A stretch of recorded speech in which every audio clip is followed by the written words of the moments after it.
Good morning students. आज हम लोग मेथड्स ऑफ इक्विलिब्रियम देखने वाले हैं। कोप्लेनर फोर्सेस में इक्विलिब्रियम में हम लोग और क्या क्या पढ़ेंगे। न्यूमेरिकल प्रॉब्लम आएगा तो इक्विलिब्रियम के हेल्प से हम लोग कैसे सॉल्व करेंगे वो देखते हैं आज, ठीक है ना। तो देर नहीं करते हुए आप लोग को शुरू करते हैं, ठीक है ना।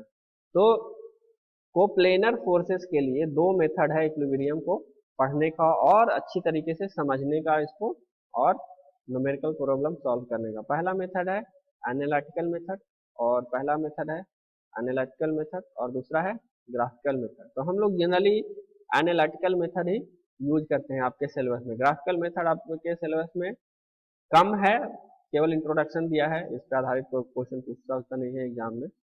केवल इंट्रोडक्शन है ग्राफिकल मेथड का। तो ग्राफिकल मेथड में हम लोग जैसे जो कि पढ़ चुके हैं, वेक्टर डायग्राम और फ्री बॉडी डायग्राम, बस यही है, इससे ज़्यादा ज़्यादा कुछ है नहीं। एनालिटिकल मेथड में हम लोग आते हैं। तो एनालिटिकल मेथड में हम लोग जो कोप्लेनर फोर्सेस है, एनालिटिकल मेथड में जो कोप्लेनर फोर्सेस है, तो कोप्लेनर फोर्सेस के लिए हम लोग एनालिटिकल मेथड यूज करेंगे। तो उसमें हम लोग sine law using sine law या साइन लॉ को यूज करते हैं, ठीक है। उसी का हम लोग नाम दिए हैं लैमी थ्योरम। साइन लॉ पे ही आधारित है लैमी थ्योरम। जिस प्रकार का साइन लॉ हम पढ़े थे ना, उसी उसी पे आधारित है लैमी थ्योरम। लैमी नाम का एक साइंटिस्ट था, लैमी एक साइंटिस्ट था, उसी के आधार पर इस थ्योरम का नाम दिया गया है लैमी थ्योरम। तो सबसे पहले जब साइन लॉ आपका डेवलप हुआ तो वो मैथमेटिक्स के जरिए, जितना भी डेवलप हुआ मैथमेटिक्स के जरिए, तो लैमी जी जो थे ना, इस साइन लॉ के सहायता से जो कंकरेंट फोर्सेस लग रहा था उसके लिए एक नया रूल निकाले, उसी से संबंधित, उसी से रिलेटेड एक नया रूल निकाले साइन लॉ से, साइन लॉ अप्लाई करके। उसी को हम लोग बोलते हैं लैमी थ्योरम। तो ये फोर्सेस के लिए निकाले, ठीक है। देखते हैं लैमी थ्योरम क्या है। तो लैमी थ्योरम में लैमी जी ने स्टेट किया कि जब if three forces acting at A point, एक पॉइंट पे जब फोर्स एक्ट करेगा, और हम पढ़ रहे हैं कौन सा कौन सा फोर्स पढ़ रहे हैं, कोप्लेनर फोर्सेस पढ़ रहे हैं ना। एनालिटिकल मेथड में जो हम लोग लैमी थ्योरम पढ़ रहे हैं, तो किसके लिए पढ़ रहे हैं, कोप्लेनर फोर्सेस का। तो सिंगल प्लेन में एक्ट करेगा ये सारा फोर्सेस।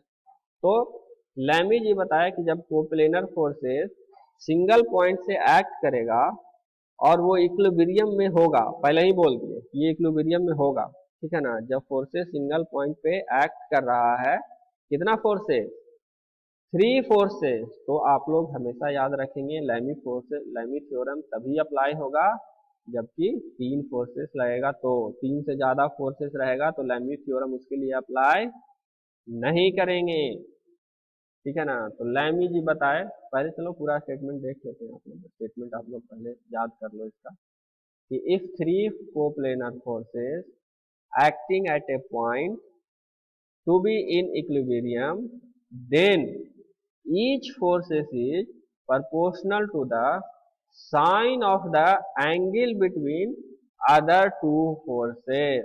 क्या कहे लैमी जी, आया समझ में लैमी जी क्या कहे और समझाएं। चलिए एक बार हिंदी में समझा देते हैं आप लोग।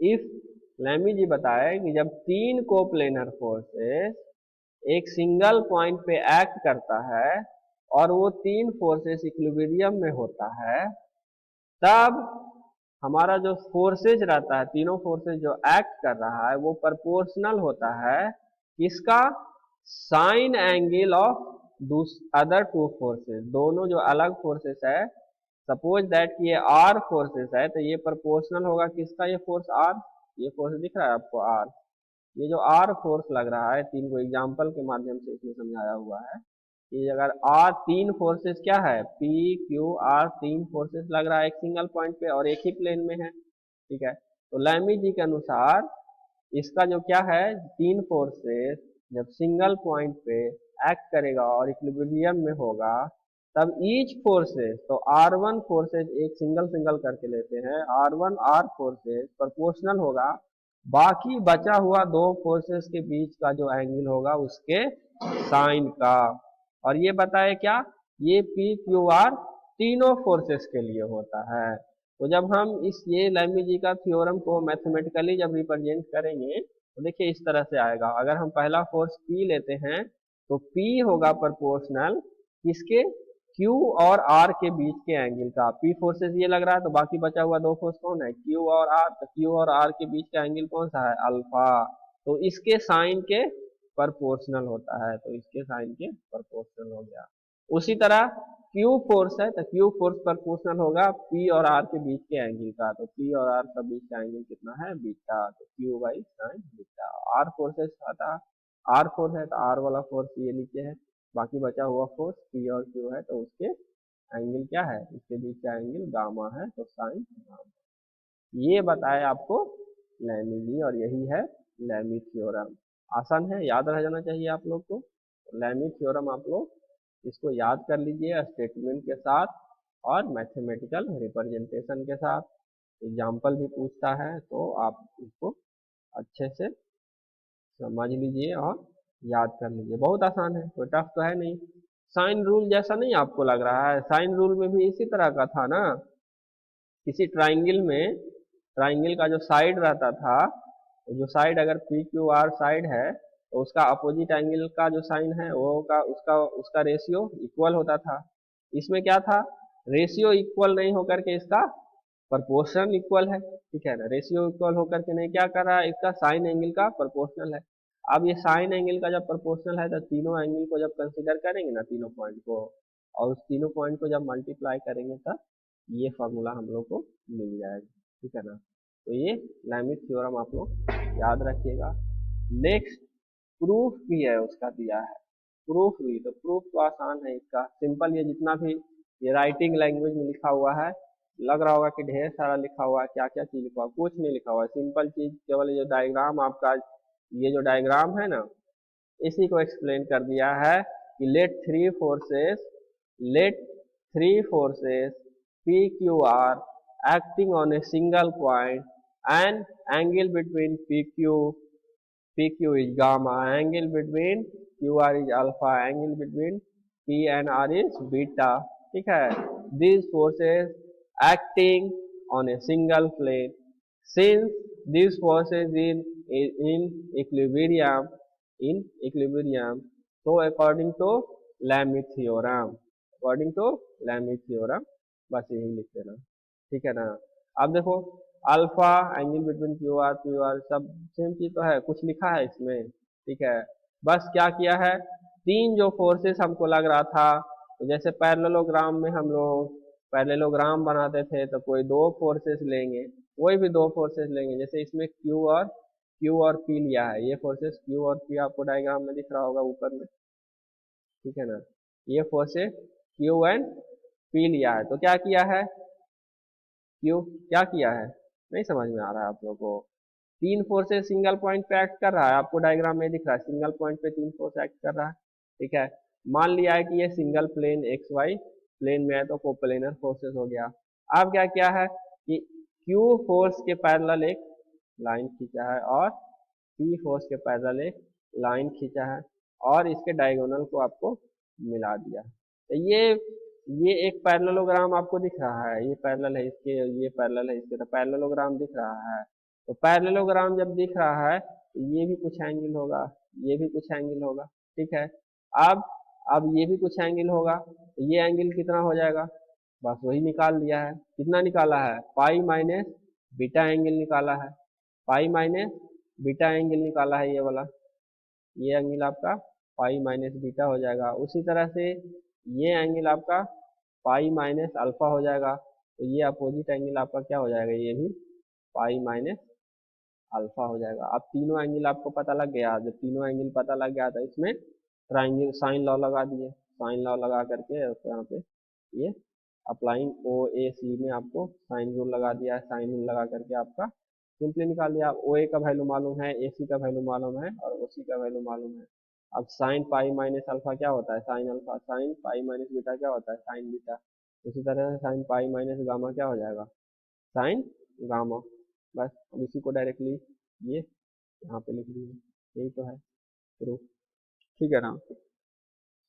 क्या यहाँ पे इसमें आपको क्या समझ में नहीं आ रहा, आसान तो है। जैसे ये देखो ये देखो यहाँ पे अगर हम इस एंगल को एक्सटेंड करेंगे, ये एंगल तो वो 180 डिग्री होगा, तो 180 डिग्री को पाई लिखते हैं।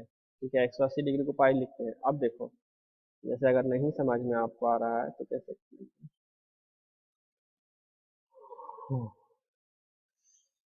यहाँ पे देखो एक बार फिर से, एंगल में अगर कोई कंफ्यूजन है कि सर एंगल कैसे निकाल लिया।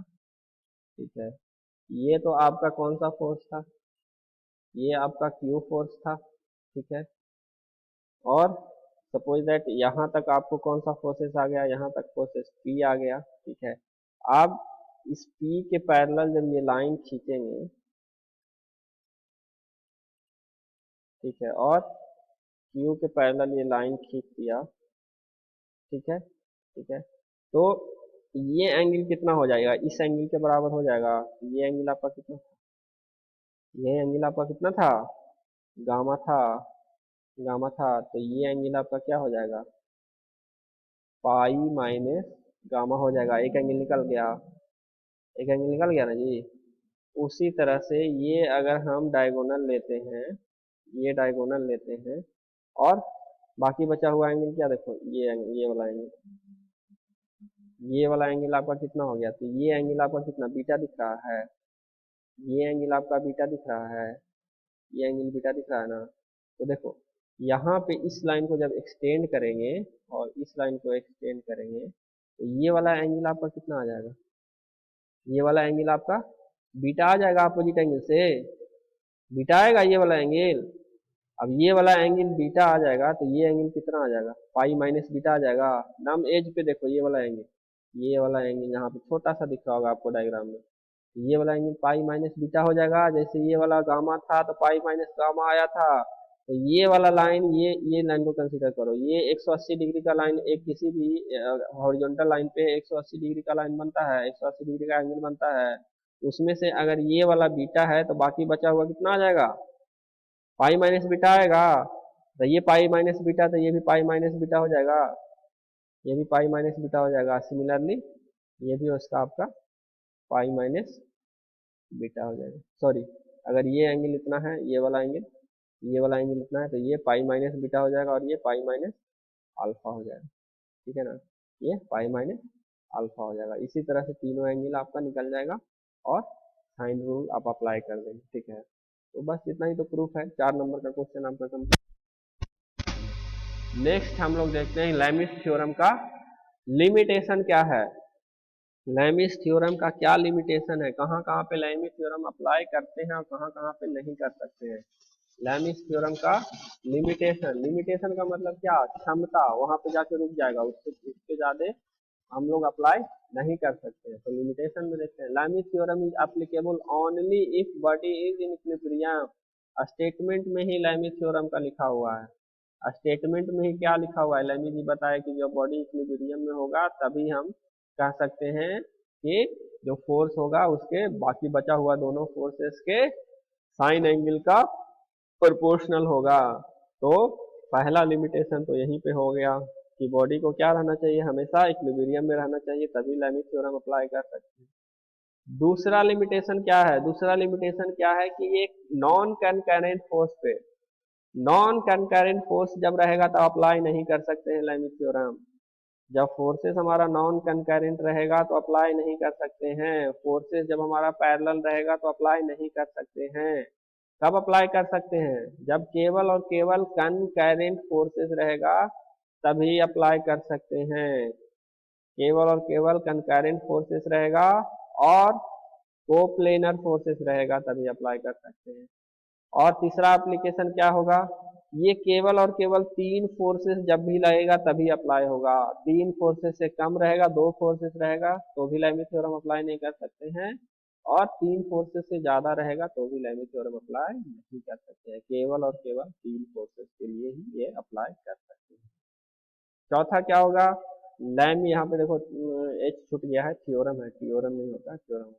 तो the Lammy theorem is not applicable for non coplanar forces. जब फोर्सेस हमारा कोप्लेनर नहीं होगा, नॉन कोप्लेनर होगा। कोप्लेनर फोर्सेस का मतलब क्या, सिंगल प्लेन में एक्ट करना।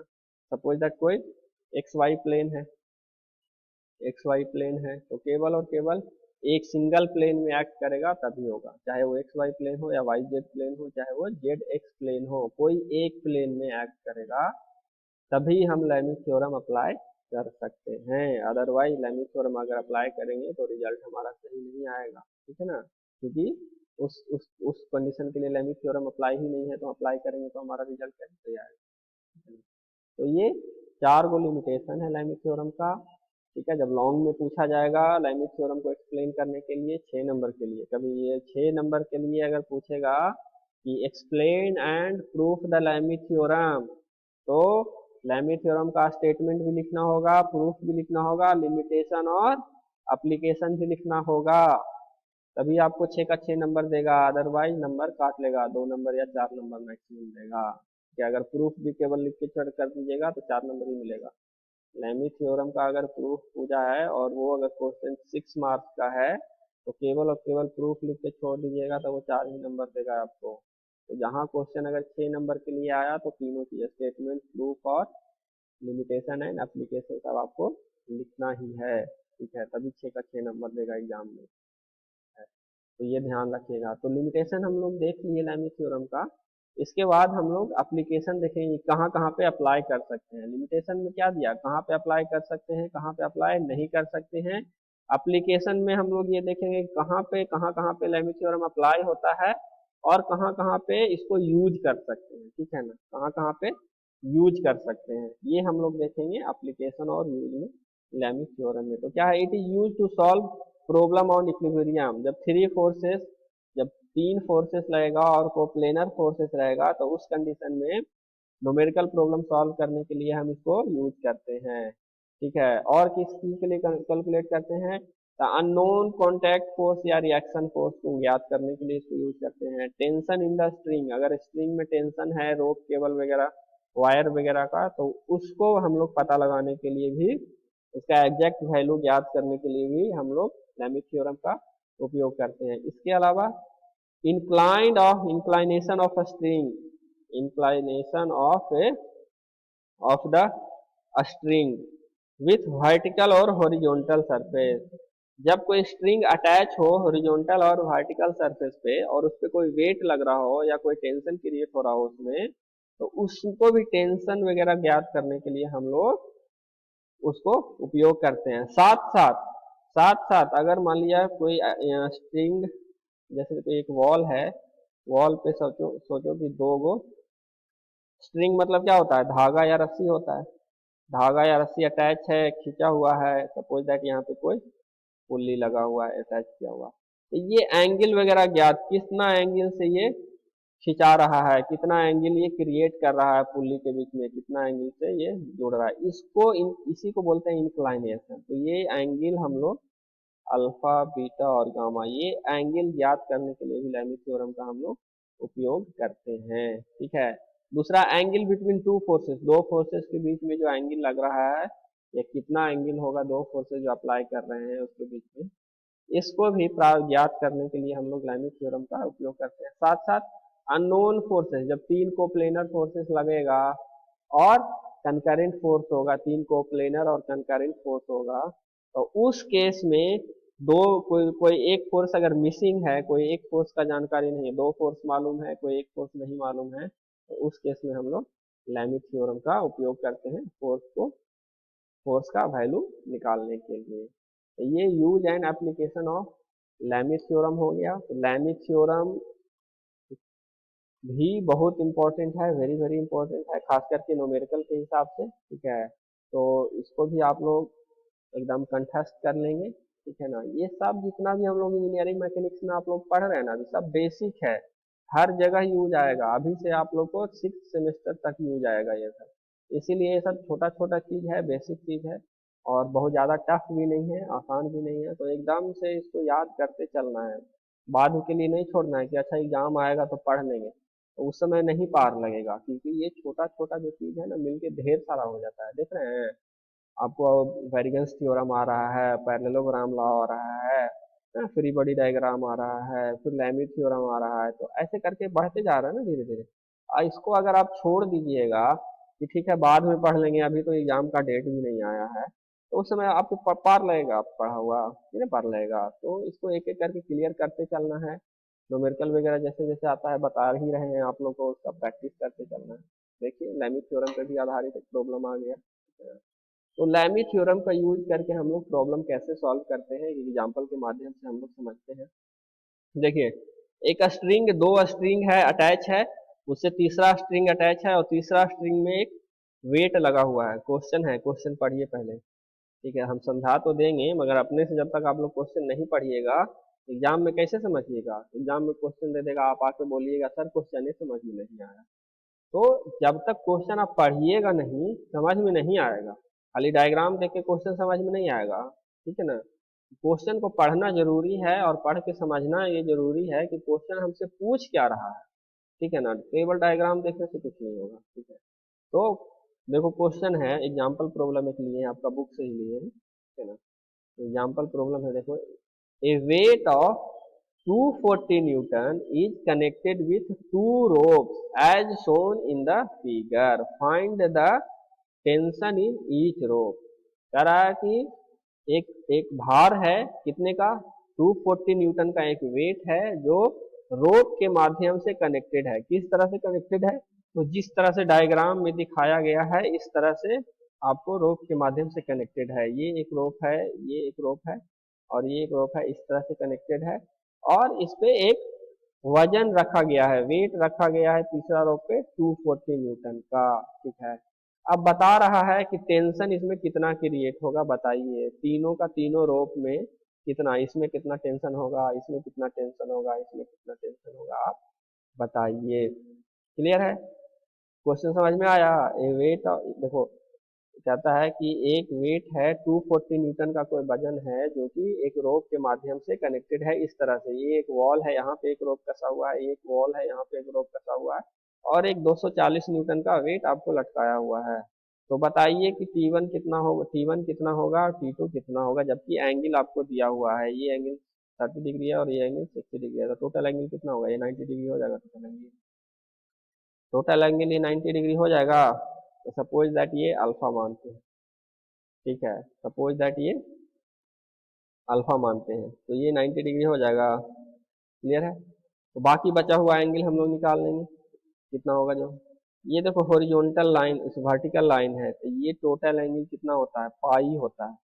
किसी भी कोई हॉरिजॉन्टल एंगल है ना, ये अगर हॉरिजॉन्टल है तो ये टोटल एंगल कितना होता है, पाई होता है, ठीक है। तो उसी तरह से ये वर्टिकल लाइन है, तो वर्टिकल में भी ये एंगल कितना हो जाएगा, टोटल पाई हो जाएगा। अब देखो यहाँ पे कंसीडर करो आप, जहाँ पे तीनों रोप ज्वाइंट हो रहा है, जहाँ पे तीनों रोप ज्वाइंट हो रहा है वहाँ पे कंसीडर कीजिए। देखिए कि ये तीनों रोप जब ज्वाइंट हो रहा है तो यहाँ से कुछ फोर्स से ये किसी, ये क्योंकि ये वेट इससे बंधा हुआ है तो ये नीचे की ओर खींचेगा। तो इस पॉइंट को कंसीडर कीजिए, यहाँ से देखिए ये पॉइंट जब नीचे की ओर खींचेगा तो ये भी इसको इधर की ओर खींचेगा और ये भी इसको इधर की ओर खींचेगा। तो यहाँ पे क्या होगा, यहाँ पे रिएक्शन फोर्स लगेगा, ये इधर की ओर अगर खींच रहा है तो रिएक्शन फोर्स इधर की ओर लगेगा। तो यही रिएक्शन फोर्स इसमें टेंशन के रूप में दिया हुआ है।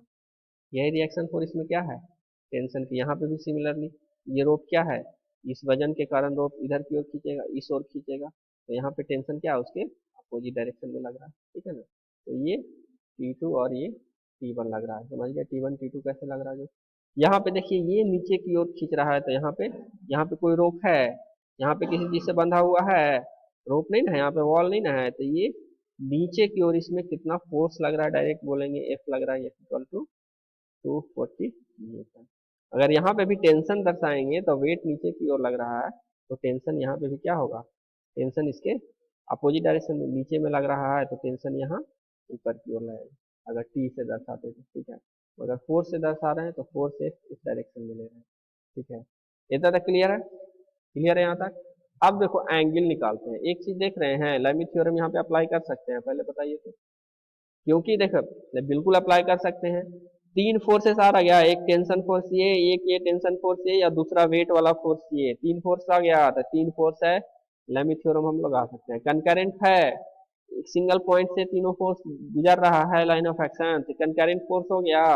तो सिंगल फोर्स से, सिंगल पॉइंट से तीनों फोर्स गुजर रहा है तो कंकरेंट फोर्स है, तो लेमी थ्योरम हम अप्लाई कर सकते हैं यहाँ पे। क्योंकि लेमी थ्योरम क्या बताता है कि तीन फोर्सेस लगे तो तीन फोर्सेस लगे तो फोर्सेस जब कनकरेंट हो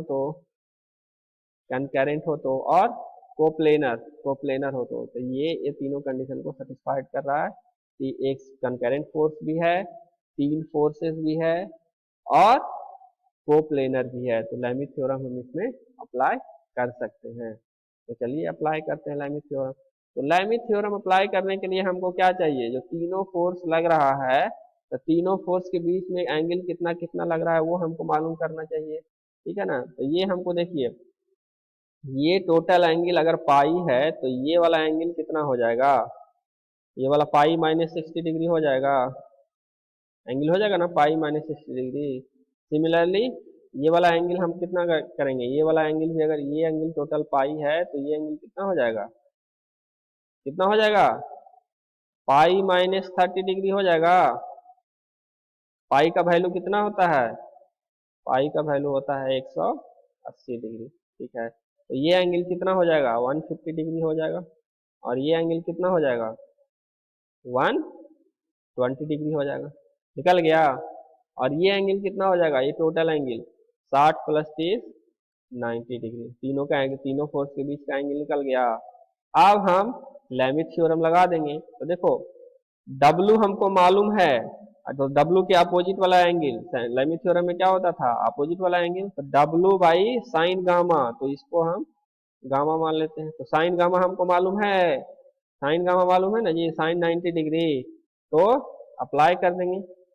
W by sine gamma equal to T2 force ले रहे हैं, तो T2 के अपोजिट एंगल कौन सा है, T2 के अपोजिट एंगल, T2 के अपोजिट T2 ये हो गया, तो बाकी दो बचा हुआ फोर्स क्या हो गया, W और T1, तो W और T1 के बीच का एंगल कितना निकाले थे, 120 डिग्री, तो साइन 120 डिग्री। अब W भी मालूम है, साइन गामा भी मालूम है, साइन 120 डिग्री का वैल्यू भी हम लोग निकाल लेंगे कैलकुलेटर से। साइन 90 का वैल्यू क्या होता है, साइन 90 डिग्री का वैल्यू 1 होता है, तो ये कितना हो जाएगा, ये रेशियो 1 हो जाएगा, W हो जाएगा। तो इसको यहाँ पे देखो लिखते हैं, W equal to T2 by sine 120। अब साइन 120 का वैल्यू कैलकुलेटर से निकाल के इधर मल्टीप्लाई कर देंगे तो T2 का वैल्यू निकल जाएगा, ठीक है, T2 का वैल्यू निकल जाएगा। सिमिलरली सेकेंड केस में इसका और इसका वैल्यू मिला लेंगे, W बाई, देखो ऊपर में लिखते हैं यहाँ पे, जहाँ पे क्वेश्चन लिखा हुआ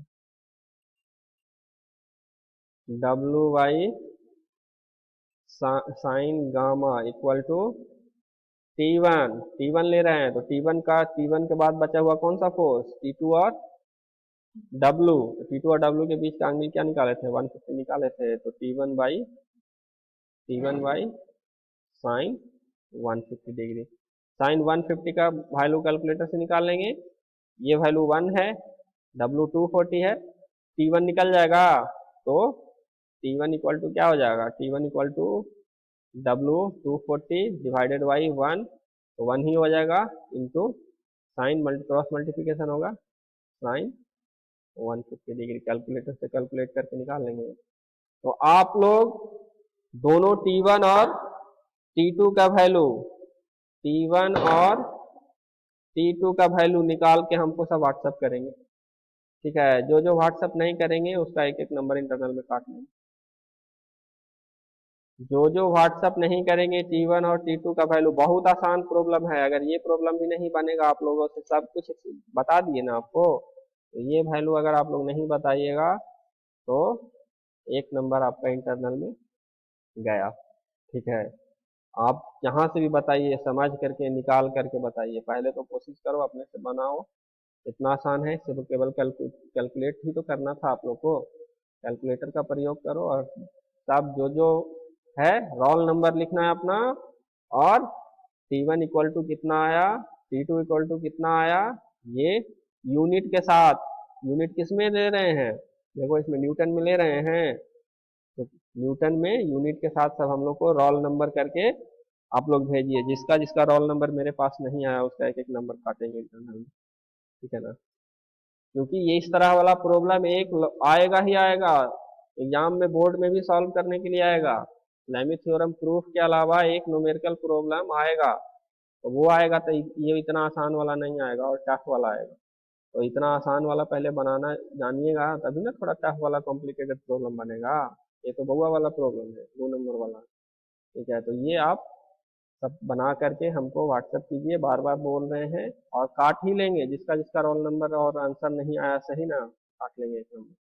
ठीक है, लैमी थ्योरम आप लोग रिवाइज कीजिए बढ़िया से, और ये प्रॉब्लम को फाइनल आंसर जो आता है अपने रोल नंबर के साथ हमको व्हाट्सएप कीजिए। ठीक है, बाकी नेक्स्ट वीडियो में हम लोग देखते हैं, नेक्स्ट वीडियो में कुछ और प्रॉब्लम देखेंगे। ठीक है ना? ठीक है, ओके। तब तक आप बढ़िया से रहिए, रिवाइज कीजिए, हंसते खेलते रहो।